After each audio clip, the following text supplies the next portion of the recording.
Hello everyone, welcome to Khandelkar academy. इस lecture में हम वर्ल्ड ज्योग्राफी डिस्कस करेंगे।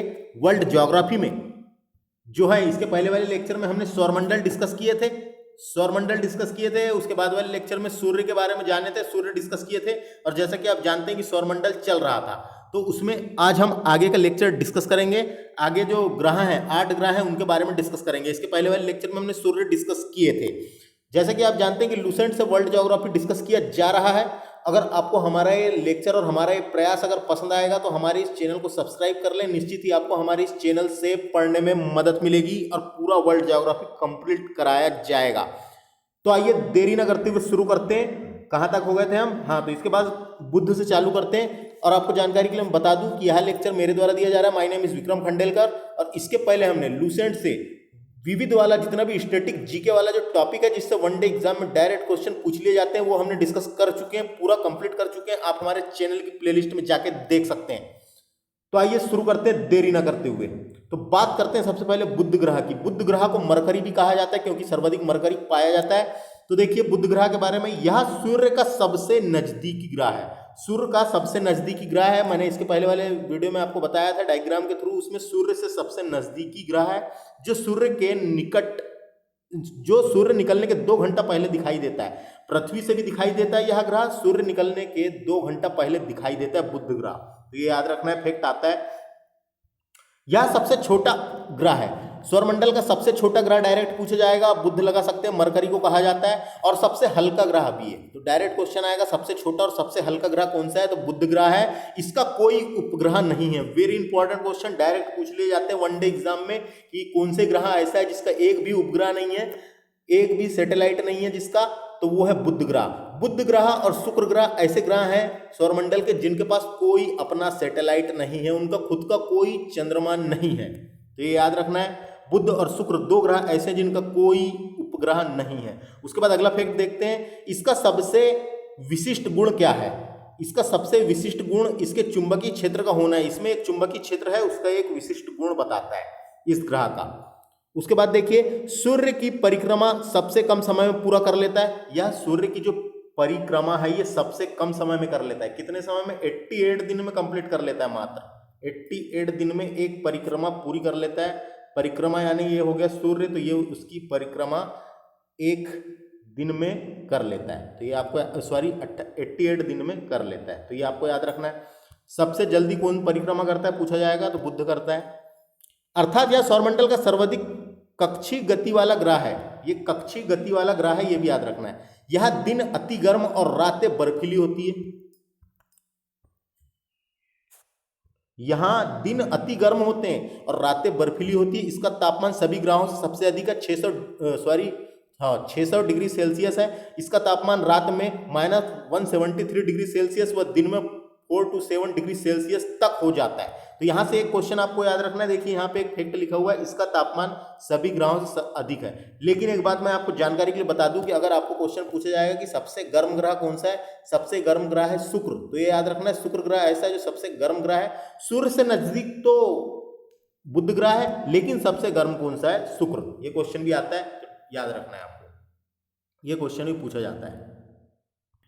तो आपको समझ में आ गया होगा। इसके पहले वाले लेक्चर मैंने शायद आपको कंफ्यूजन क्लियर किया था। हमारे सौरमंडल का सबसे गर्म ग्रह शुक्र है। हालांकि बुध ग्रह सूरज से सबसे करीब है, इसलिए उसे गर्म होना चाहिए, लेकिन ऐसा नहीं है। सूरज से इतने करीब होने के कारण बुध ग्रह का वायुमंडल नष्ट हो चुका है, जबकि शुक्र ग्रह का वायुमंडल CO2 यानी कार्बन डाइऑक्साइड से भरा हुआ है। और सबसे गर्म ग्रह कौन सा है करके पूछा जाएगा तो शुक्र है, याद रखना है, बुध नहीं है। उसके बाद बात चलते हैं अपन अगले ग्रह की, शुक्र ग्रह की बात करते हैं। शुक्र ग्रह को वीनस कहा जाता है। वीनस देखिए पृथ्वी का निकटतम तथा सबसे चमकीला व गर्म ग्रह है। डायरेक्ट क्वेश्चन आएगा, आपको बताना है, जैसा पूछा जाएगा वैसा। सूर्य का पृथ्वी का निकटतम और सबसे चमकीला ग्रह है, और सबसे गर्म भी पूछा तो शुक्र ग्रह है।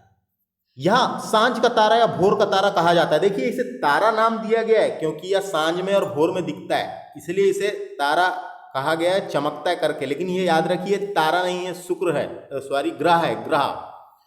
तो याद रखना है शुक्र जो है ग्रह है। नहीं तो कभी आप ऐसे क्वेश्चन आ जाते हैं इनमें से कौन ग्रह नहीं है और ऑप्शन दे देता है शुक्र। तो सूर्य एक तारा है, लेकिन शुक्र जो है वो ग्रह है। तो यहां से याद रखिए, इसे सांझ का तारा शाम में दिखता है करके और भोर का तारा सुबह दिखता है करके कहा जाता है, क्योंकि यह शाम में पश्चिम दिशा में दिखता है। याद रखना है, आप देख सकते हैं पश्चिम दिशा में तथा सुबह में पूर्व दिशा में आकाश में दिखाई देता है। आप देख सकते हैं सर्वाधिक चमकते हुए जो दिखता है वही है।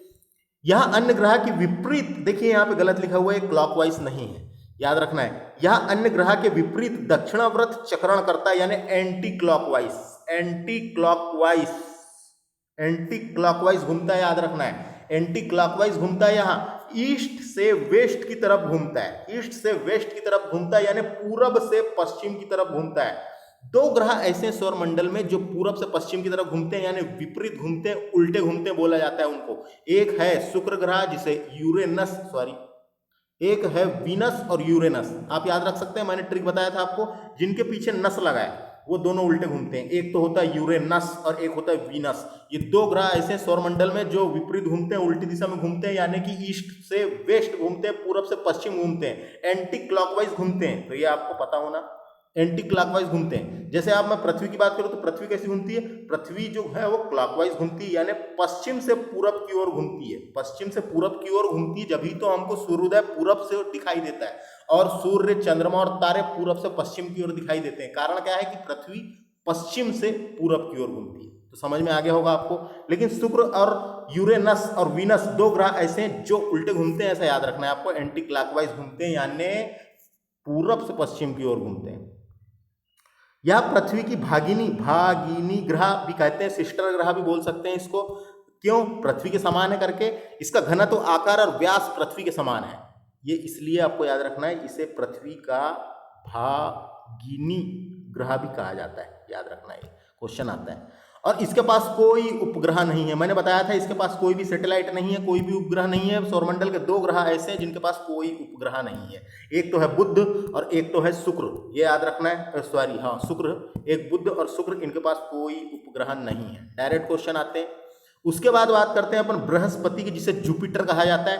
यह सौरमंडल का सबसे बड़ा ग्रह है। याद रखना है, सौरमंडल का सबसे बड़ा ग्रह है। अपनी ध्रुव पर चक्कर लगाने में 10 घंटे सबसे कम और सूर्य की परिक्रमा करने में 12 वर्ष का समय लगाता है। ये 12 वर्ष लग जाते हैं सूर्य की परिक्रमा करने में, और अपने चक्कर 10 घंटे में सबसे कम समय में लगाता है। तो ये याद रखना है, इसका बड़ा ग्रह है। कारण यही है, बृहस्पति का द्रव्यमान सूर्य के द्रव्यमान का लगभग 1000वां भाग है। ये क्वेश्चन आ सकता है कभी। बृहस्पति का द्रव्यमान सूर्य के द्रव्यमान का लगभग 1000वां भाग है। तो याद रखना ही है। इसके पास एक ग्रह है जिसका नाम है ज्ञानीमीड। इंपॉर्टेंट है ज्ञानीमीड। ये ज्ञानीमीड पीले रंग का ग्रह है, सभी पीले रंग का उपग्रह है, सभी उपग्रहों में सबसे बड़ा है। सौरमंडल में जितने भी उपग्रह है उन सभी उपग्रहों में सबसे बड़ा। तो कभी क्वेश्चन आया सौरमंडल का सबसे बड़ा उपग्रह कौन सा है, तो ज्ञानीमीड जो बृहस्पति के पास है, ये याद रखना है। तो बृहस्पति के पास है ज्ञानीमीड उपग्रह, पीले रंग का है, और ये सौरमंडल का सबसे बड़ा उपग्रह है। तो ये आपको जानकारी के लिए मैं बता दूं। इसके बाद यहाँ कितने उपग्रह है, क्या है, ये आगे अपन डिस्कस करेंगे जब सारणी पढ़ेंगे। अभी अपन काम का इतने डिस्कस करते हैं जिससे कंफ्यूजन ना हो। तो बृहस्पति के बारे में आपको समझ में आ गया होगा।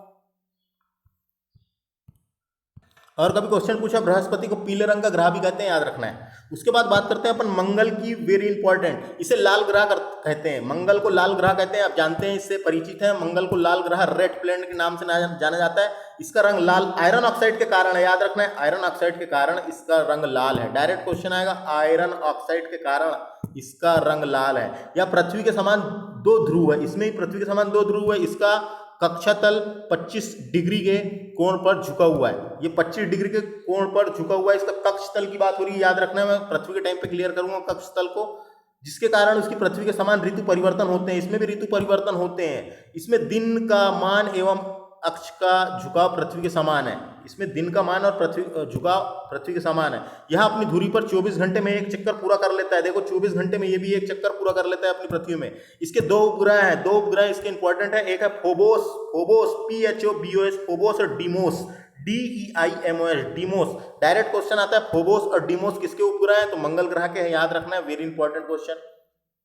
फोबोस और डीमोस ये मंगल ग्रह के हैं, याद रखना है। मंगल ग्रह के हैं 2 उपग्रह, जिसके 2 उपग्रह है फोबोस और डीमोस, ये 2 याद रखना है।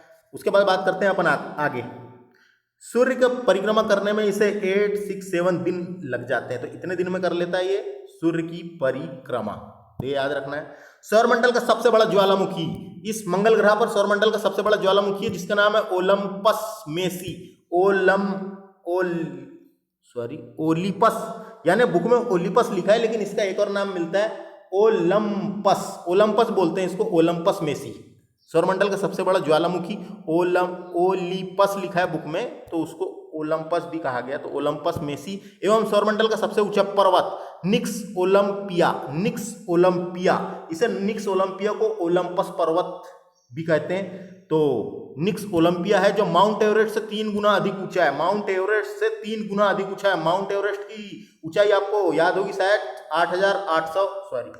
8,848 मीटर है। तो सोचिए इससे 3 गुना ऊंचा पर्वत किसके पास है? मंगल के पास है। सभी ग्रहों में इसी ग्रह पर स्थित है, ये याद रखना है, इसी ग्रह पे स्थित है। तो सौरमंडल का सबसे बड़ा ज्वालामुखी ओलंपस मेसी है जो सौरमंडल का सबसे ऊंचा पर्वत पर है। पर्वत का नाम क्या है? निक्स ओलंपिया। तो है क्या, कारण क्या है उसका? ओलंपस पर्वत जो है एक ज्वालामुखी पर्वत है। ओलंपस पर्वत जो है मंगल ग्रह पर, वह एक ज्वालामुखी पर्वत है, तो पर्वत में ही ज्वालामुखी है। तो सबसे ऊंचा ज्वालामुखी पूछा कभी सौरमंडल का, तो आप लगा सकते हैं ओलंपस मेसी मंगल ग्रह के पास है। और सबसे ऊंचा पर्वत पूछा कभी सौरमंडल का, तो निक्स ओलंपिया, तो नाम याद रखना है, निक्स ओलंपिया मंगल ग्रह के पास है, तो ये याद रखना है। उसके बाद मंगल मिशन हुए, कुछ नोट देख लेते हैं कि इंपॉर्टेंट है, वेरी इंपॉर्टेंट क्वेश्चन। देखिए, मार्स ओडेसी नामक कृत्रिम उपग्रह, ये कृत्रिम उपग्रह था, एक बनाया गया उपग्रह भेजे थे। मार्स ओडिसी नामक कृत्रिम उपग्रह ने मंगल पर बर्फ छात्रकों और शीतित जल की उपस्थिति की सूचना दी थी, जल की उपस्थिति की सूचना दी थी। इसलिए पृथ्वी के अलावा यहाँ एकमात्र उपग्रह है जिस पर जीवन की संभावना व्यतीत की जाती है, यानी कहा जाता है कि यह एकमात्र ग्रह है जिसे जीवन की संभावना व्यतीत की जाती है।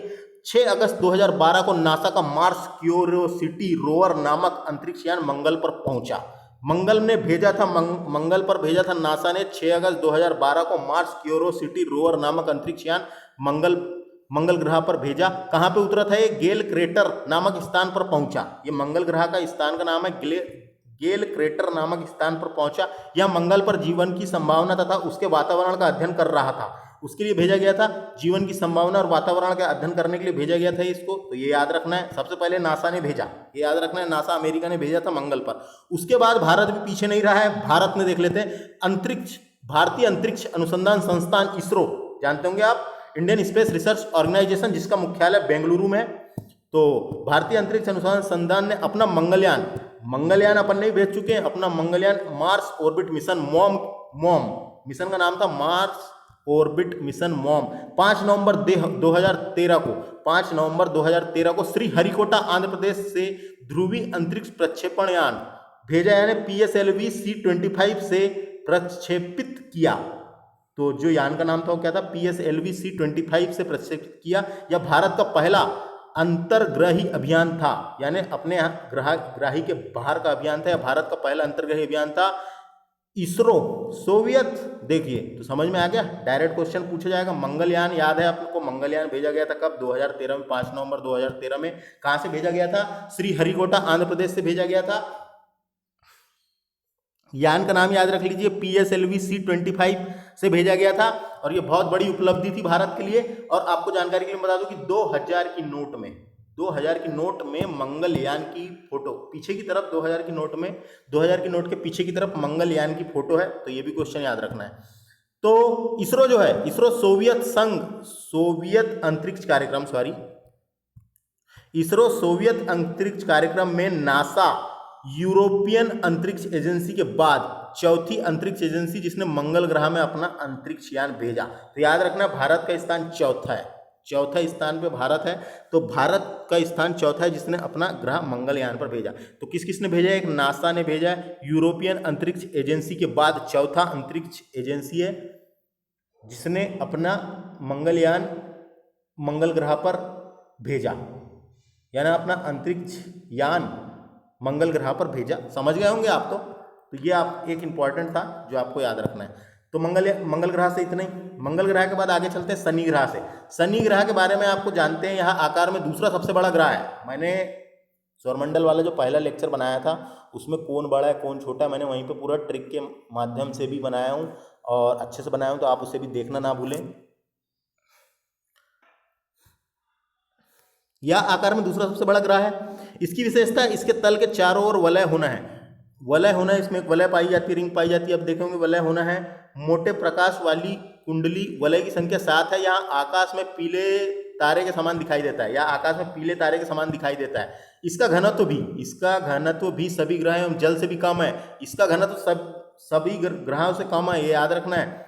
इसका घनत्व सभी ग्रह एवं जल से भी कम है, यानी इसे जल में रखने पर तैरने लगेगा। इतना कम है कि इसे अगर जल में डाल दिया जाए तो जल से इतना कम है इसका घनत्व कि तैरने लगेगा। ऐसा हालांकि कर नहीं सकते, लेकिन इसका घनत्व कम होने के कारण अपन बता सकते हैं। इसका घनत्व सभी ग्रहों एवं जल से कम है, यानी इसे जल में रखने पर तैरने लगेगा। तो ये आपको समझ में आ गया होगा।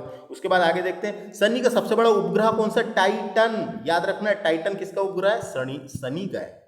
शनि का सबसे बड़ा उपग्रह है टाइटन, जो सौरमंडल का दूसरा सबसे बड़ा उपग्रह है। दूसरा सबसे बड़ा, याद रखना, दूसरा सबसे बड़ा उपग्रह है। सबसे बड़ा उपग्रह मैंने बता दिया था कौन सा है। सबसे बड़ा उपग्रह बताया था ना, ज्ञानीमीड, जो बृहस्पति के पास है, वो सौरमंडल का सबसे बड़ा उपग्रह था। और ये सौरमंडल का सबसे बड़ा उपग्रह है, दूसरा सबसे बड़ा उपग्रह है। यह आकार में बुध के बराबर है। ये जो उपग्रह है, ये आकार में बुध के बराबर है। टाइटन की खोज, टाइटन जो इसका उपग्रह है, टाइटन की खोज 1665 में डेनमार्क के खगोल शास्त्री क्रिश्चियन हाइजोन ने की थी। तो उसके उपग्रह की बात हो रही है, उसके उपग्रह की खोज किसने की थी? क्रिश्चियन हाइजोन ने की थी। या एकमात्र ऐसा उपग्रह है जिसके पृथ्वी जैसे स्वयं का सघन वायुमंडल है। तो ये इसके पास खुद का सघन का वायुमंडल है, इसके ग्रह के पास, उपग्रह के पास। फोबो नामक शनि का उपग्रह इसी कक्ष में घूमने के विपरीत दिशा में परिक्रमा करता है। तो एक फोबो नाम का उपग्रह भी है इसके पास, एक फोबो नाम का उपग्रह है शनि के पास, जो अपनी कक्ष में घूमने की विपरीत दिशा में परिक्रमा करता है। अपनी कक्ष में घूमने के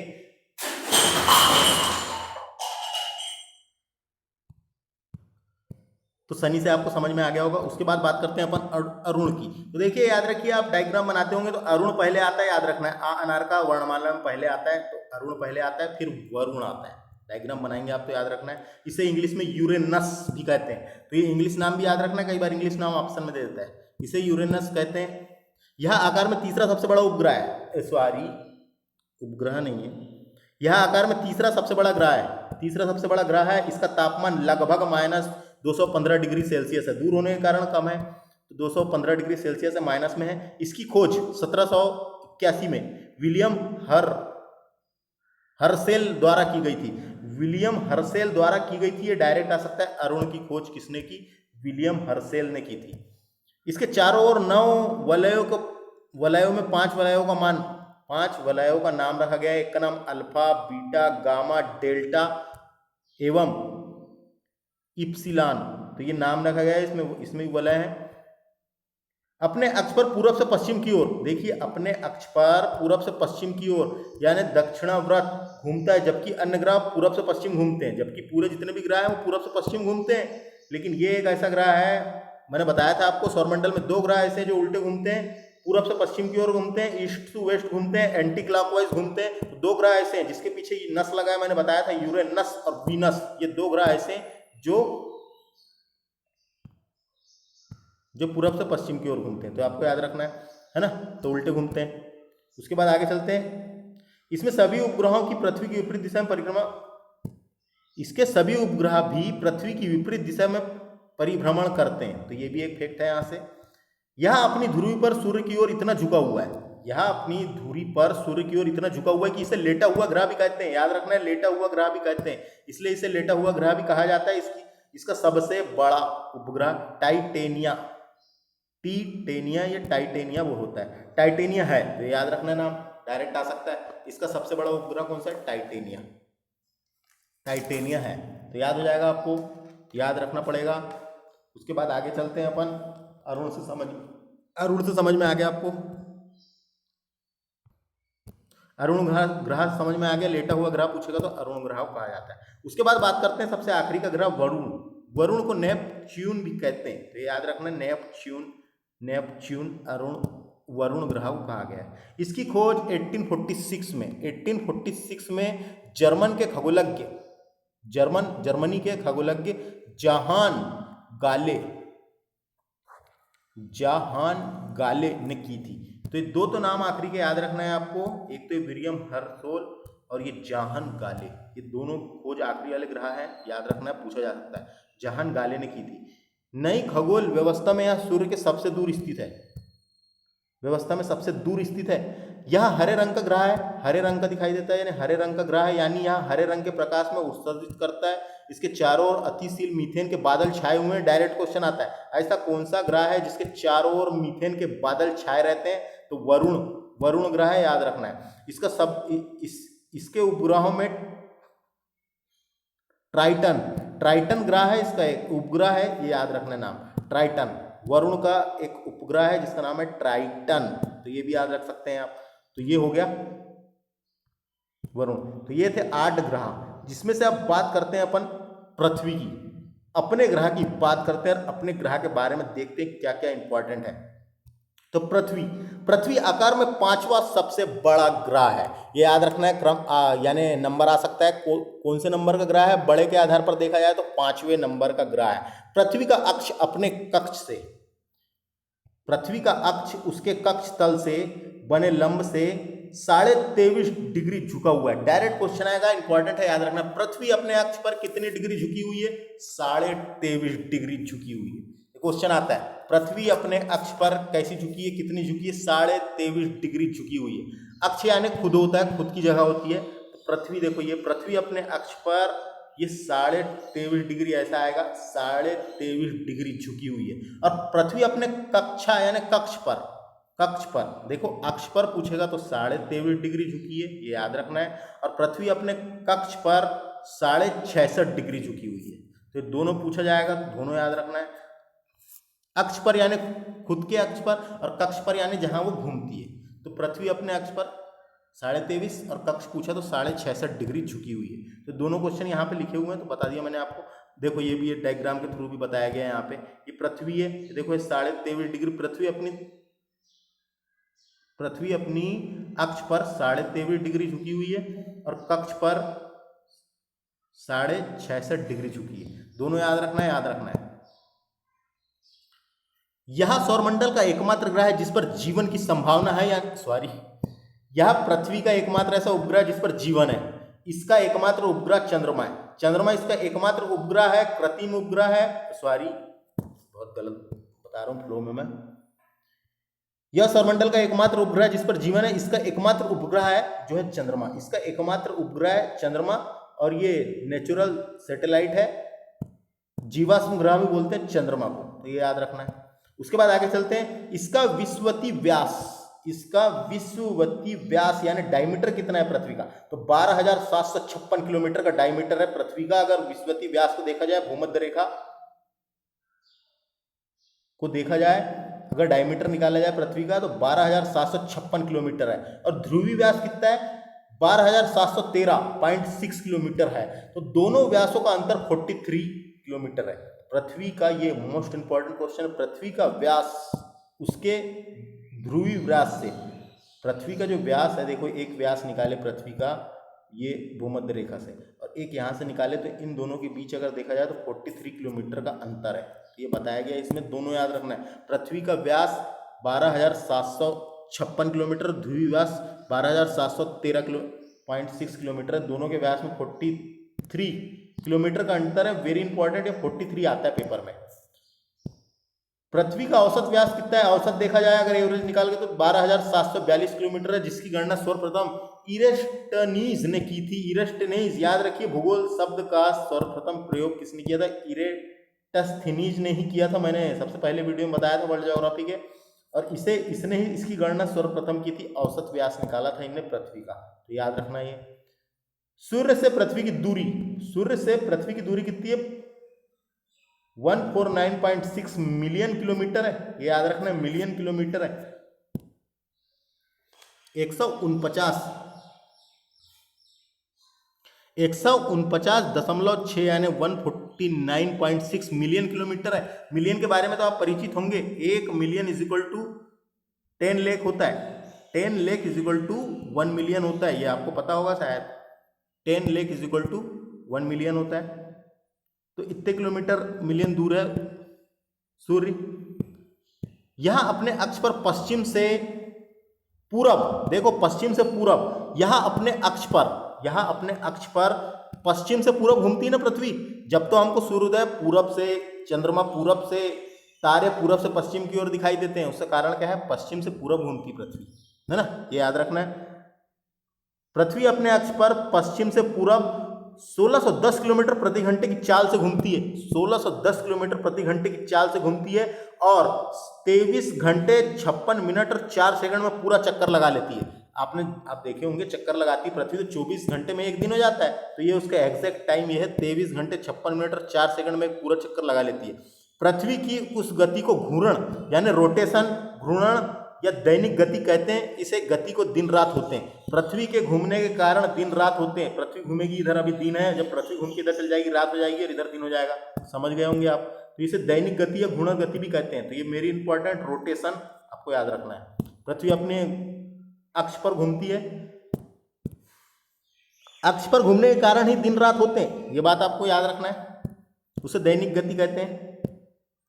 उसके बाद अगला फैक्ट देखते हैं, पृथ्वी को सूर्य की एक परिक्रमा करने में, देखो परिक्रमा क्या होता है, ये सूर्य है, सूर्य की परिक्रमा कर रही है पृथ्वी, तो ये परिक्रमा हो गई। और अक्ष पर घूमने का मतलब क्या हो गई, यही हो गई अक्ष पर। सॉरी गलत बता रहा हूं। अक्ष पर यानी खुद पे होता है, तो ये अक्ष पर खुद पे घूमना होता है, और कक्षपण यानी परिक्रमा करना। तो ये समझने वाली बात है। पृथ्वी को सूर्य की एक परिक्रमा करने में 365 दिन 5 घंटे 48 मिनट और 46 सेकंड का लगभग 365 दिन और 6 घंटे का समय लगता है। लगभग 365 दिन और 6 घंटे, एक साल में पूरा चक्कर घूम लेती है सूर्य का। तो कितने लगते हैं, 365 दिन और 6 घंटे का समय लगता है एक चक्कर पूरा करने में सूर्य का।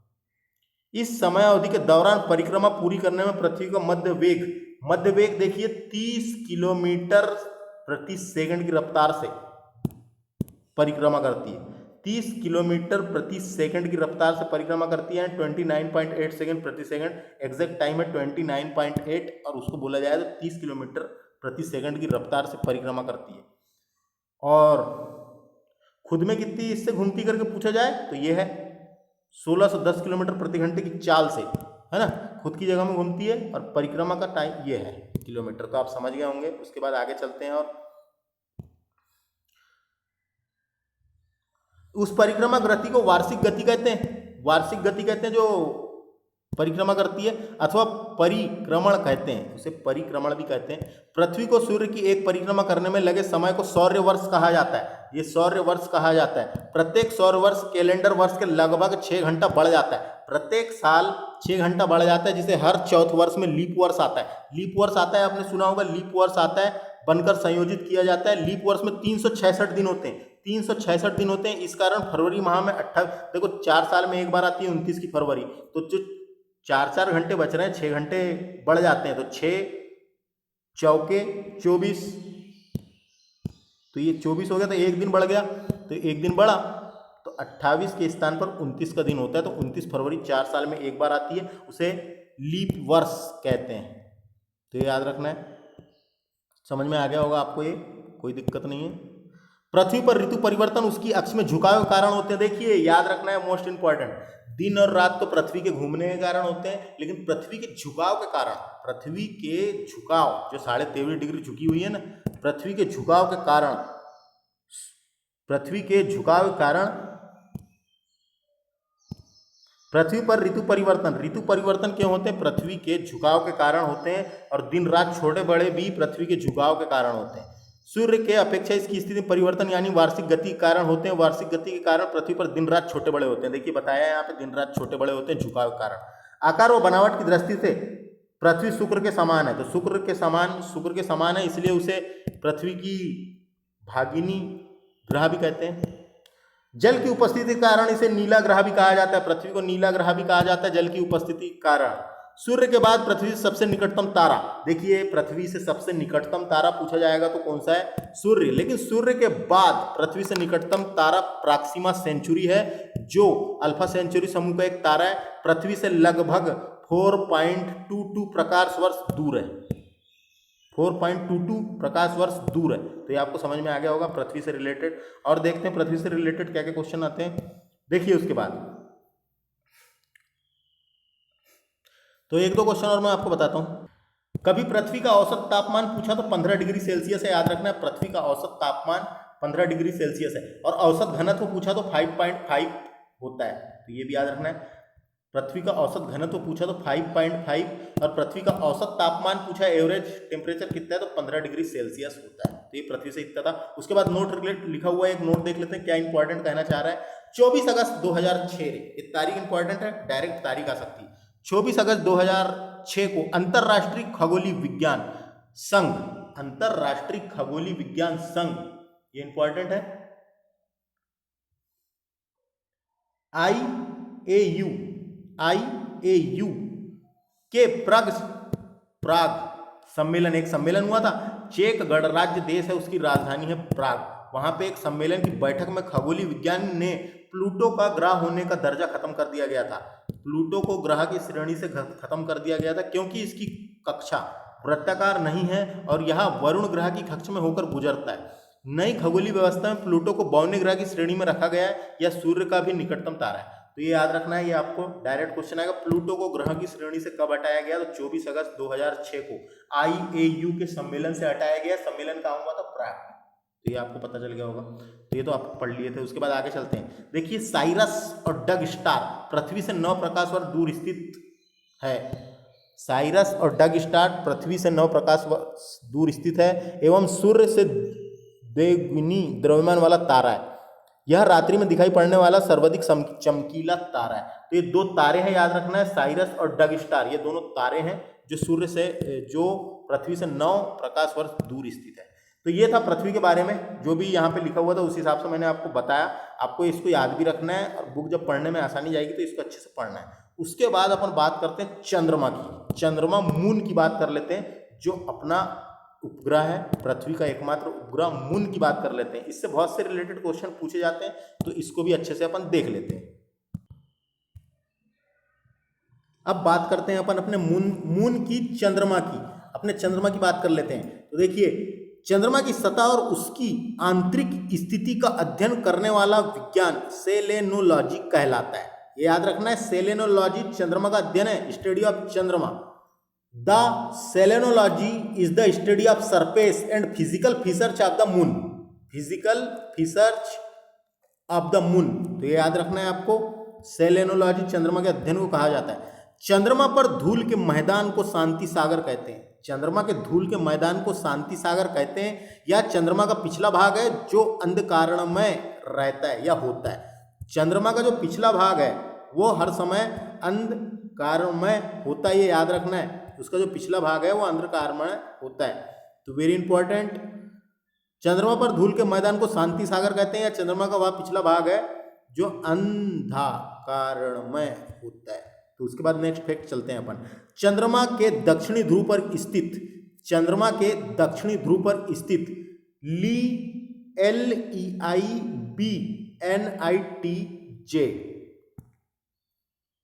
लिबनिट्ज पर्वत का नाम है, लिबनिट्ज पर्वत, जिसकी ऊंचाई 35,000 फीट 10,668 फीट है। चंद्रमा का सर्वोच्च पर्वत है। कभी क्वेश्चन आ सकता है, चंद्रमा का सर्वोच्च पर्वत का नाम बताइए, तो लिबनिट्ज पर्वत चंद्रमा का सर्वोच्च पर्वत है। चंद्रमा को जीवाश्म ग्रह भी कहा जाता है। चंद्रमा को जीवाश्म ग्रह भी कहा जाता है। तो याद रखना, चंद्रमा भी उतना ही पुराना है जितनी की पृथ्वी है, और इसे जीवाश्म ग्रह भी कहा जाता है। उसके बाद आगे चलते हैं। चंद्रमा पृथ्वी की एक परिक्रमा, ये पृथ्वी की एक परिक्रमा लगभग 27 दिन 8 घंटे में पूरा करता है। लगभग 27 दिन 8 घंटे में पूरा करता है। और इतने ही समय में, देखिए समझने वाली बात है, और इतने ही समय में अपने अक्ष पर एक घूर्ण करता है। अपने अक्ष पर एक घूर्ण करता है, इतने ही समय में करता है। तो ये एक इंपॉर्टेंट फैक्ट है समझने वाली। 27 दिन 8 घंटे में पूरी परिक्रमा करता है पृथ्वी की। 1 महीना लग जाता है ना, अपन देखें।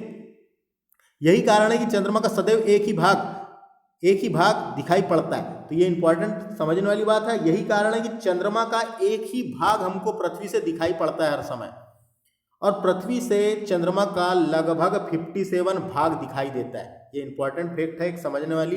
पृथ्वी से लगभग 57% भाग चंद्रमा का दिखाई देता है। एक ही भाग दिखाई देता है ना, तो 57 भाग दिखाई देता है, ये समझना है, इसको समझ आ गया। उसके बाद आगे चलते हैं। चंद्रमा का अक्ष तल पृथ्वी के अक्ष तल से 58.48 डिग्री का अक्ष कोण बनाती है। ये 58 डिग्री अक्ष कोण बनाती है, चंद्रमा के अक्ष को लगभग समांतर है। चंद्रमा पृथ्वी के अक्ष से लगभग समांतर है। इसका परिक्रमा पथ भी दीर्घवृत्ताकार है। इसका परिक्रमा पथ भी दीर्घवृत्ताकार है। ये इंपॉर्टेंट है, ये पृथ्वी मान लो तो ये ऐसा दीर्घवृत्ताकार है, तो ये याद रखना है। चंद्रमा का व्यास इंपॉर्टेंट है। चंद्रमा का डायमीटर कितना है? 3480 किलोमीटर है। इतना बड़ा है चंद्रमा का व्यास, 3480 किलोमीटर है। तथा द्रव्यमान पृथ्वी के द्रव्यमान से लगभग 1/81 है। ये इंपॉर्टेंट है फ्रेंड्स, से डायरेक्ट क्वेश्चन आता है।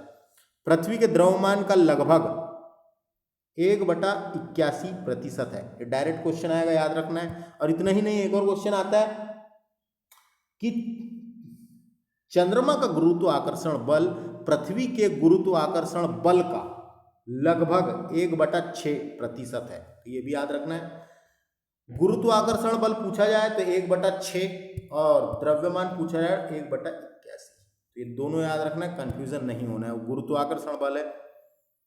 सूर्य के संदर्भ में चंद्रमा की परिक्रमा अवधि, सूर्य के संदर्भ में चंद्रमा की परिक्रमा अवधि 29.53 दिन, यानी लगभग 1 महीना लगता है ना, 1 महीना। तो देखो 29 दिन 24 घंटे 44 मिनट 2.8 सेकंड होता है। इस समय को एक चंद्रमास यानी साइनोडिक मास कहा जाता है। इस समय को एक चंद्रमास कहते हैं ना, 1 महीने में चंद्रमास होता है। चंद्रमास यानी साइनोडिक मास कहा जाता है, ये याद रखना है। नक्षत्र समय से दृष्टिकोण से चंद्रमा लगभग 27.5 दिन में पुनः उस स्थिति में होता है कि वह अवधि एक नक्षत्र मास कहा जाता है। तो नक्षत्र मास के बारे में मैं आपको यहाँ से थोड़ा समझाता हूँ, समझने वाली बात है, कई लोगों को इसके बारे में पता नहीं रहता। नक्षत्र मास कहलाता है, तो देखिए ये 27.5 दिन लगता है ना, 27 दिन 7 घंटे 43 मिनट और 11.6 सेकंड लग जाते हैं। तो ये एक इंपॉर्टेंट फैक्ट है यहाँ से समझने वाली। चंद्रमा की कलाएं आपने सुना होगा, चंद्रमा कला दिखाता है ना, चंद्रमा की कलाएं। तो चंद्रमा की कलाएं में मैं आपको यहाँ से बताऊं, चंद्रमा का जो महीने में 15 दिन बढ़ने की जो घटना होती है, चंद्रमा के बढ़ने की घटना, चंद्रमा बढ़ता है ना धीरे धीरे, जो 15 दिन में धीरे धीरे करके बढ़ता है और पूर्णिमा आती है, तो चंद्रमा के बढ़ने की घटना को शुक्ल पक्ष कहा जाता है। ये याद रखना है, शुक्ल पक्ष कहा जाता है। ये इंपॉर्टेंट फैक्ट है। चंद्रमा के 15 दिन बढ़ने की घटना, जो बढ़ता है, बढ़ता का मतलब समझ में आ गया, अमावस्या से पूर्णिमा की ओर बढ़ना, यानी बढ़ने की घटना को शुक्ल पक्ष कहते हैं। तथा 15 दिन घटने की प्रक्रिया, घटता है ना धीरे धीरे, घटने की प्रक्रिया को कृष्ण पक्ष कहा जाता है। कृष्ण पक्ष यानी पूर्णिमा से अमावस्या तक का होता है। कृष्ण पक्ष क्या होता है? पूर्णिमा से अमावस्या तक का होता है। तो ये आपको समझ में आ गया। एक होता है क्या? शुक्ल पक्ष और कृष्ण पक्ष। तो ये दोनों समझने वाली बात है। चंद्रमा की कलाएं भी आप अच्छे से पढ़ लेना। चंद्रमा का महीने में 15 दिन बढ़ने की घटना को शुक्ल पक्ष कहा जाता है। शुक्ल पक्ष का मतलब होता है अमावस्या से लेकर पूर्णिमा की ओर बढ़ना, और 15 दिन के घटने की प्रक्रिया को कृष्ण पक्ष कहा जाता है, यानी कृष्ण पक्ष के नाम से जाना जाता है, यानी पूर्णिमा से अमावस्या तक होता है। कृष्ण पक्ष क्या होता है? पूर्णिमा से अमावस्या तक का होता है। तो ये मैंने बोल के बताया आपको, इसको आपको समझना है और याद रखना है। बढ़ने की घटना पूछा तो कृष्ण पक्ष, घटने की प्रक्रिया पूछा तो देखो, बढ़ने की घटना पूछा तो शुक्ल पक्ष और घटने की प्रक्रिया पूछा तो कृष्ण पक्ष। तो ये आपको याद रखना है, समझ में आ गया होगा। ज्वार उठने के लिए देखो, ज्वार होता है, एक ज्वार उठता है, आपने सुना होगा, ज्वार उठता है, पृथ्वी में ज्वार उठता है। सूर्य और चंद्रमा की शक्तियों के कारण पृथ्वी में पृथ्वी में कभी कभी ज्वार उठता है। ज्वार उठने का मतलब पानी उठता है, पृथ्वी में पानी भरा हुआ तो पानी उठता है ना ऊपर, तो उसे ज्वार कहते हैं। जो उठने की प्रक्रिया होती है, लहरों के उठने की प्रक्रिया पानी की, उसे ज्वार कहते हैं। और एक भाटा नाम सुना होगा आपने, जो नीचे जाने की प्रक्रिया होती है पानी के, उसे भाटा कहते हैं। तो ज्वार और भाटा का नाम आपने सुना होगा, तो इसको आगे आएगा जब देखेंगे, अभी यहाँ पे देखते हैं। ज्वार उठने के लिए अपेक्षित सौर्य और चंद्रमा की शक्तियों का अनुपात, देखिए ये है अनुपात, ये याद रखना है। ये सूर्य का है और ये चंद्रमा का है, तो ये इंपॉर्टेंट है। ज्वार उठने के लिए अपेक्षित सौर्य और चंद्रमा की शक्तियों का अनुपात 11:5 है, तो ये याद रखना है। अपोलो, अपोलो इंपॉर्टेंट है। अपोलो के अंतरिक्ष यात्रियों द्वारा लाए गए चट्टानों से पता चलता है कि चंद्रमा भी उतना ही पुराना है जितना पृथ्वी है। 460 करोड़ वर्ष पुराना है, 460 करोड़ वर्ष पुराना है। इन चट्टानों में टाइटेनियम अधिक मात्रा में है। टाइटेनियम खनिज, इस चट्टानों में टाइटेनियम खनिज अधिक मात्रा में है, तो ये बताया गया इसमें।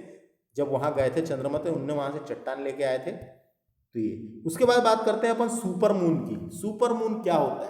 तो जब चंद्रमा पृथ्वी से सबसे निकट होता है, जब चंद्रमा पृथ्वी से सबसे निकट होता है, उसे सुपर मून कहते हैं। उस स्थिति को सुपर मून कहते हैं।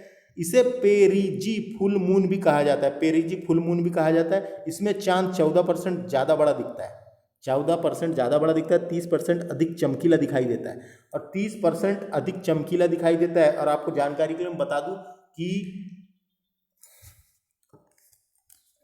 चंद्रमा का खुद का कोई भी प्रकाश नहीं होता, ये बात याद रखना है। चंद्रमा का खुद का कोई भी प्रकाश नहीं होता, ये बात आपको याद रखना है। चंद्रमा का खुद का कोई भी प्रकाश नहीं होता, सूर्य के प्रकाश से प्रकाशित होता है। चंद्रमा सूर्य के प्रकाश से प्रकाशित होता है और हमको दिखाई देता है।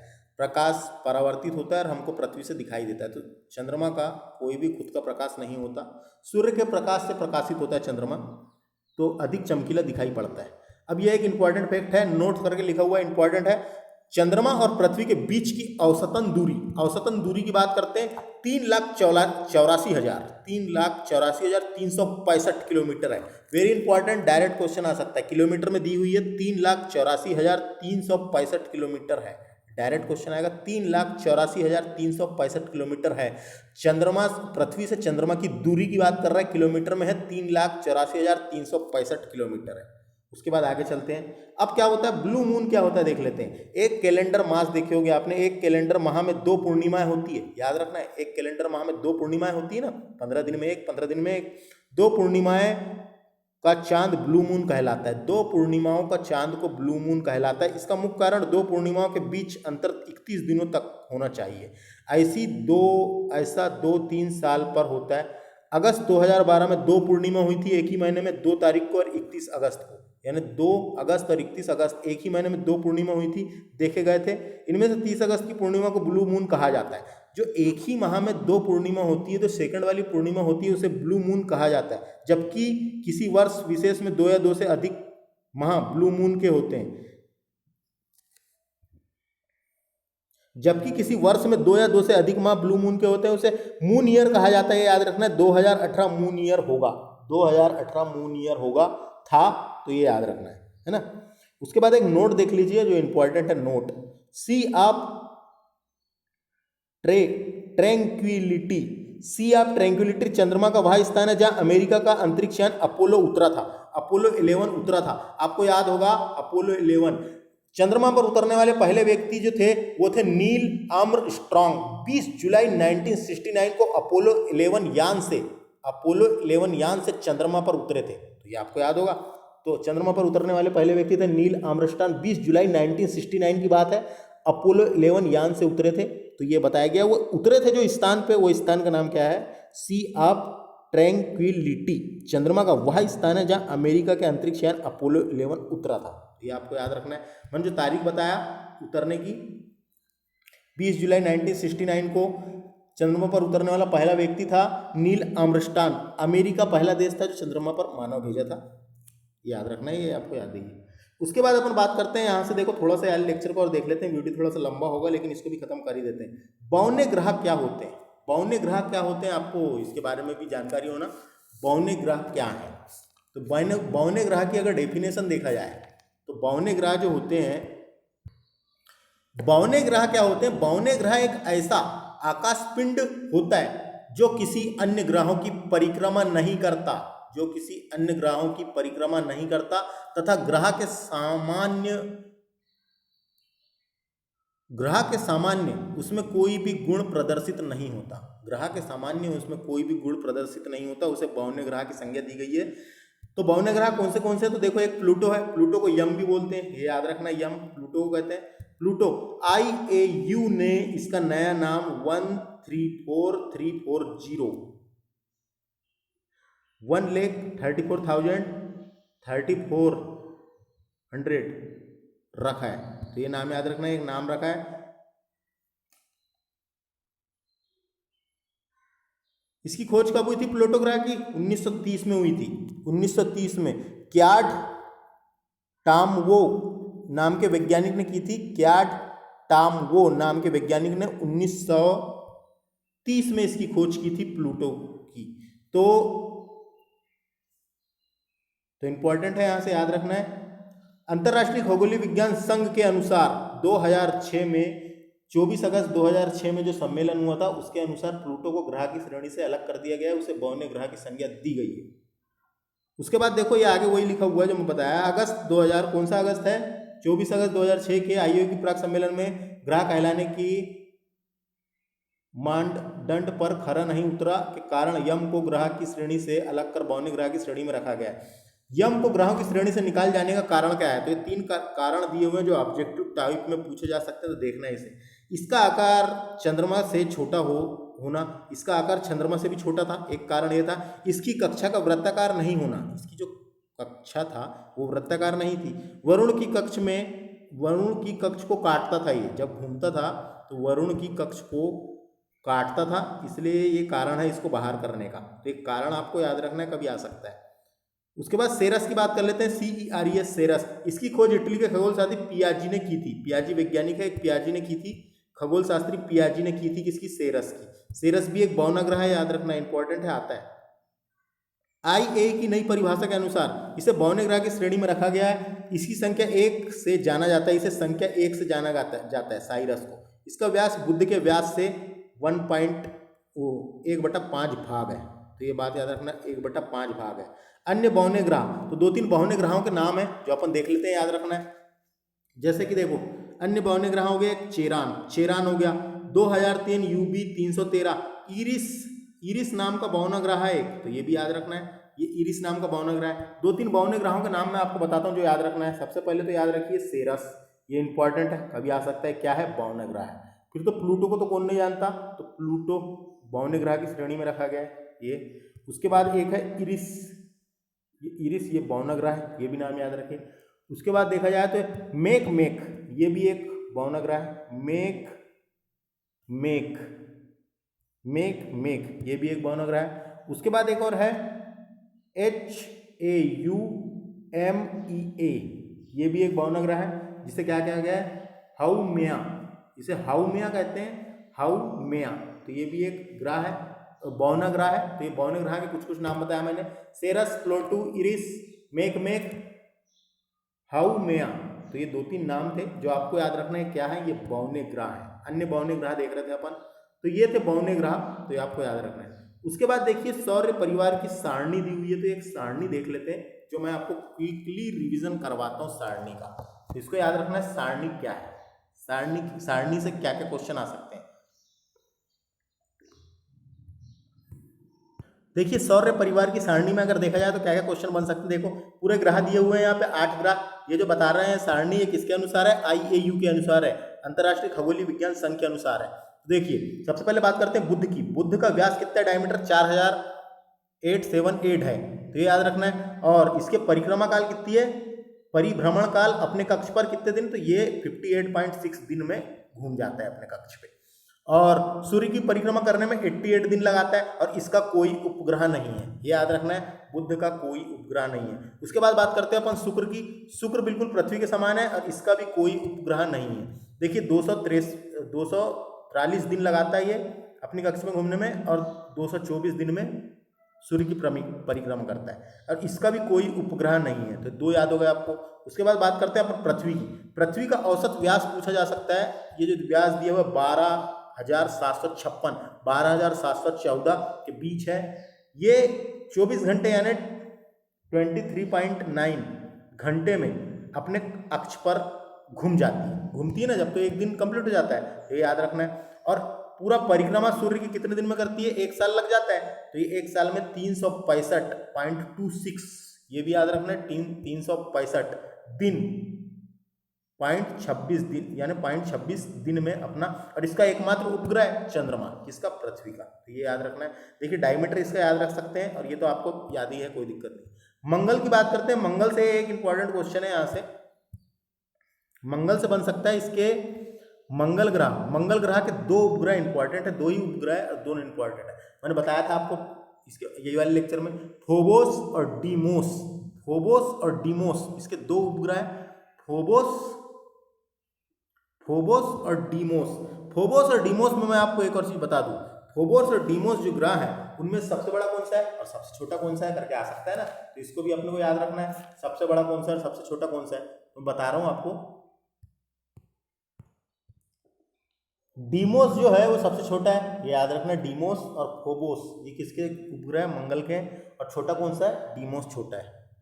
उसके बाद बृहस्पति की देख लो, बृहस्पति सौरमंडल का सबसे बड़ा ग्रह है, तो देखो इसका व्यास भी बड़ा है, ये याद रखना है, और इसके 67 उपग्रह है। तो 67 उपग्रह है, तो यहाँ से एक जानकारी आपको बता दूं काम की, जो परीक्षा के हिसाब से आ सकती है। इसके 67 उपग्रह है, 67 उपग्रह है, लेकिन आप नेट में अगर सर्च मारेंगे तो इसके दिखाएगा 79, तो 79 उपग्रह हो गए हैं किसके? तो पहले आपने सुना होगा कि सर्वाधिक उपग्रह किसके हैं? बृहस्पति के। तो बृहस्पति का सबसे इंपॉर्टेंट उपग्रह एक है ज्ञानीमीड, तो ये नाम तो याद रखना है, ज्ञानीमीड किसका है? बृहस्पति का है। तो ये बृहस्पति पहले सबसे ज्यादा ग्रह किसके बाद, सबसे ज्यादा उपग्रह किसके पास थे? बृहस्पति के पास। लेकिन आगे चलता हूं मैं, जब आपको बताऊंगा शनि की बात करते हैं अब, शनि ग्रह के 62 उपग्रह यहाँ लिखे हुए हैं, तो 62 ही है। 62 में एक है टाइटन एक इंपॉर्टेंट है, याद रखना है टाइटन का नाम, टाइटन इंपॉर्टेंट है, टाइटन का नाम याद रखना है, टाइटन ये किसका है? ये शनि ग्रह का है। अब मैं यहां से एक जानकारी के लिए आपको एक चीज बता दूं, इंटरनेशनल, देखिए यहां से एक क्वेश्चन आ सकता है, तो मैं शनि से रिलेटेड आपको एक फैक्ट बता रहा हूं जो आपको याद रखना है। इंटरनेशनल एस्ट्रोनॉमिकल यूनियन के माइनर प्लेनेट सेंटर ने शनि के आसपास 20 नए चंद्रमाओं की खोज की जानकारी दी है, 20 नए चंद्रमाओं की खोज की जानकारी दी है, जिसके अनुसार पहले इसके 62 थे, तो प्लस इसमें 20 कर दो, तो शनि में सर्वाधिक चंद्रमा वाला ग्रह बन गया। शनि में सर्वाधिक चंद्रमा कितने हो गए? 82, ये करंट अफेयर में पूछा जा सकता है। तो पहले क्या था? पहले बृहस्पति जो ग्रह है इसमें सर्वाधिक उपग्रह थे, लेकिन अभी वर्तमान की अगर पूछा जाए तो शनि ग्रह में 62 और 20 82 हो गए हैं। तो कभी क्वेश्चन जैसा आएगा उस हिसाब से बनाना है कि सर्वाधिक उपग्रह किस पे हैं, तो अभी वर्तमान में तो शनि में है। तो इंटरनेशनल एस्ट्रोनॉमिकल यूनियन के माइनर प्लेनेट सेंटर ने शनि के आसपास 20 नए चंद्रमा खोजे जाने की जानकारी दी है, जिसमें 62 से 42 हो गए हैं, 20 खोजे तो 62 से 82 हो गए हैं। शनि सर्वाधिक चंद्र वाला उपग्रह बन गया है, ये याद रखना है। सॉरी मैंने गलत बता दिया, शनि सर्वाधिक चंद्रमा वाला उपग्रह बन गया है, तो ये आपको एक समझ में आ गया होगा। तो शनि भी हो गया। उसके बाद अरुण की बात करते हैं, अरुण से याद रखना है, अरुण ग्रह का इंपॉर्टेंट है। अरुण ग्रह में 27 उपग्रह है, जिसमें से एक इंपॉर्टेंट टाइटेनिया मैंने बताया था, इसके पहले पढ़ाया था टाइटेनिया, तो ये याद रखें। उसके बाद वरुण में तो 13 ही है इसमें अभी भी, तो एक है ट्राइटन याद रखना है वरुण का। तो ये उपग्रहों की संख्या है जो आप याद रख सकते हैं, जिसमें से मैंने आपको बताया बृहस्पति की कितनी 79 हो गई और इसकी कितनी हो गई 82, तो ये आप देख सकते हैं शनि की, है ना। तो ये जो जानकारी थी अंतर्राष्ट्रीय खगोलीय विज्ञान संघ IAU के अनुसार दी गई है, जिसमें से मैंने आपको काम की चीज़ बता दिया। उसके बाद आगे चलते हैं अपन, लघु सौर मंडलीय पिंड है कुछ उनके बारे में जल्दी से देख लेते हैं, फटाफट रिवीजन करते हैं यहाँ से। देखिए क्षुद्र ग्रह क्या होता है? एस्टेरॉयड बेल्ट क्या है? मंगल और बृहस्पति ग्रहों की कक्षाओं के बीच छोटे छोटे आकाशीय पिंड है। तो ये डायरेक्ट क्वेश्चन आएगा, एस्टेरॉयड बेल्ट कहाँ स्थित है? मंगल और बृहस्पति ग्रह के बीच स्थित है। ये मंगल ये मंगल और बृहस्पति ग्रह के बीच स्थित है। जो सूर्य की परिक्रमा कर रहे हैं उसे क्षुद्र ग्रह कहते हैं। तो ये भी सूर्य की परिक्रमा कर रहे हैं क्षुद्र ग्रह। खगोलीय शास्त्र के अनुसार ग्रहों के विस्फोट के फलस्वरूप टूटे टुकड़ों से क्षुद्र ग्रह का निर्माण हुआ था। क्षुद्र ग्रह जब पृथ्वी के टकराया तो पृथ्वी में पृष्ठ पर विशाल गर्त बन गए, जिससे इसका एग्जाम्पल लोनार झील है। लोनार झील महाराष्ट्र में। लोनार झील के बारे में मैं जानकारी के लिए आपको बता दूं, यह लोनार झील जो है यह महाराष्ट्र में है। भारत की एकमात्र ज्वालामुखी झील है। ज्वालामुखी फटने से ही बनी है और यहाँ पे एस्टेरॉयड गिरा था उससे ही बनी है। भारत की एकमात्र ज्वालामुखी झील है। इसे क्रेटर झील के नाम से भी जाना जाता है। क्रेटर झील भी कहते हैं लोनार झील को, महाराष्ट्र में। इंपॉर्टेंट है, याद रखना है। समझ आ गया? हाँ, तो क्षुद्र ग्रह जब पृथ्वी से टकराया तो पृथ्वी के पृष्ठ पर एक विशाल गर्त बन गया। वहां पे झील है एक जिसका नाम है लोनार झील, महाराष्ट्र में। तो उसके बाद देखो आगे क्या कहा गया। फोरवेस्टा नामक एक क्षुद्र ग्रह जिसे नंगी आंखों से भी देखा जा सकता है, खुली आंखों से भी देखा जा सकता है। फोरवेस्टा नामक क्षुद्र ग्रह है जिसे खुली आंखों से भी देखा जा सकता है। तो ये याद रखना है। एस्टेरॉयड बेल्ट किसके बीच स्थित है? मंगल और बृहस्पति के बीच स्थित है। और एस्टेरॉयड बेल्ट क्या है? तो कक्षाओं के बीच छोटे छोटे टुकड़ी आकाशीय पिंड है। तो देखिए, फोरवेस्टा एकमात्र क्षुद्र ग्रह है जिसे नंगी आंखों से देखा जा सकता है, यानी खुली आंखों से देखा जा सकता है। तो ये याद रखना है। इसका नाम कौन सा क्षुद्र ग्रह का नाम है? फोरवेस्टा, एकमात्र क्षुद्र ग्रह है जिसे नंगी आंखों से देखा जा सकता है। उसके बाद बात करते हैं अपन धूमकेतु की।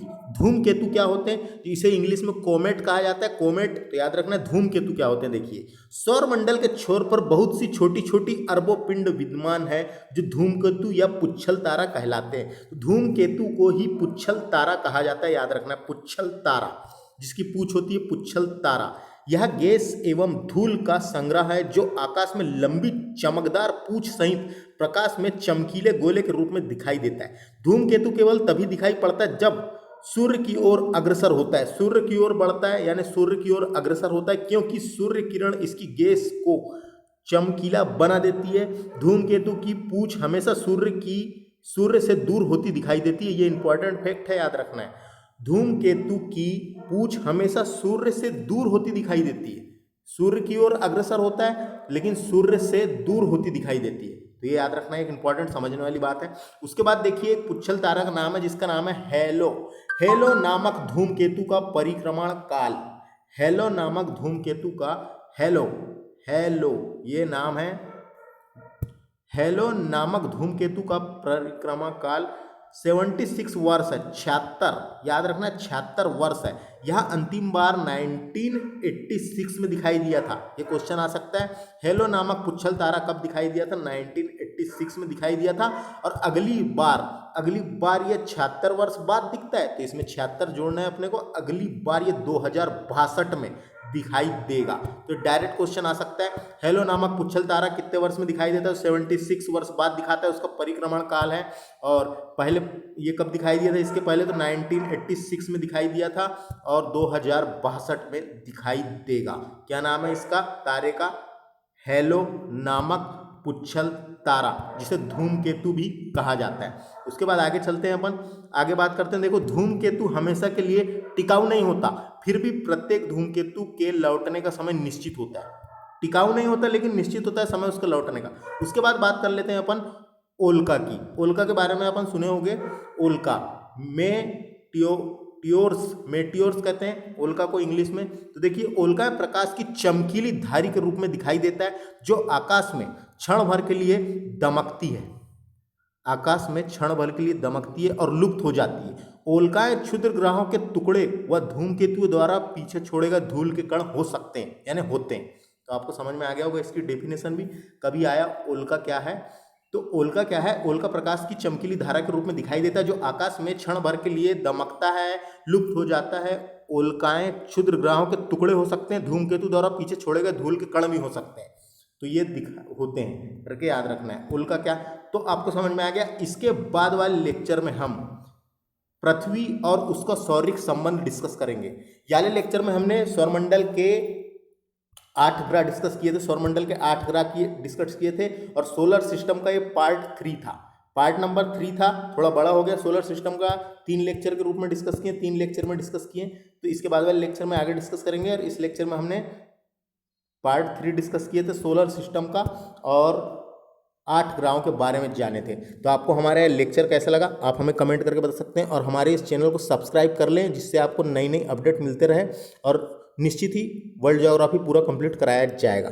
तो धन्यवाद।